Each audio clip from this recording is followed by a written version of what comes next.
আরে এই খাওয়া থামাও, তোমরা কি শুরু করলে? দাঁড়াও দাঁড়াও, প্রথমে খাওয়ার আগে তো সৃষ্টিকর্তার নাম স্মরণ করতে হবে। সবাই উঠে দাঁড়াও, তোমাদেরকে গায়ে আমি একটু পানি ছিটিয়ে নিই। এই যে বাটিতে পানি নিয়ে নিলাম, তারপর সৃষ্টিকর্তার নাম নিয়ে তোমাদের সবার গায়ে মুখে ছিটিয়ে দিলাম। সবার গায়ে পানি ছিটানো শেষ, এখন তো এখান থেকে রোজটা নিতে হবে, তারপরে এভাবে ওভাবে এভাবে, তারপর তো তোমাদের খাবার পাত্র থেকে চামচগুলো ছড়িয়ে ফেলতে হবে। সবাই দাঁড়াও, সবার চোখে মুখে একটু করে হাত দিয়ে দিই। আরে বাবা, তোমরা এমন করছো কেন? দাঁড়াও দাঁড়াও দাঁড়াও, এবার দেখো খাবার শুরু করার আগে কিভাবে সৃষ্টিকর্তাকে স্মরণ করে খাবার খেতে হয়। দেখো সবাই দেখো। তারপরে কি হলো সেটা দেখলে তো তুমিও হাসতে হাসতে শেষ হয়ে যাবে। তার আগে যেই মা তোমাকে ভালোবাসে তার মোবাইলে মজার মজার ভিডিও দেখতে দেয়, মায়ের জন্য একটা লাইক আর একটা সাবস্ক্রাইব করে দিবে। আর যদি তুমি তোমার মাকে না ভালোবাসে থাকো তাহলে তোমার ভিডিওতে লাইক সাবস্ক্রাইব করার দরকার নেই।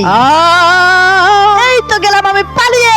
আরে এই সবাই দেখ, ওই ভন্ডটা তো আমাদেরকে বোকা বানিয়ে পালিয়ে গেল। চল সবাই ধর ধর ধর ধর ধর।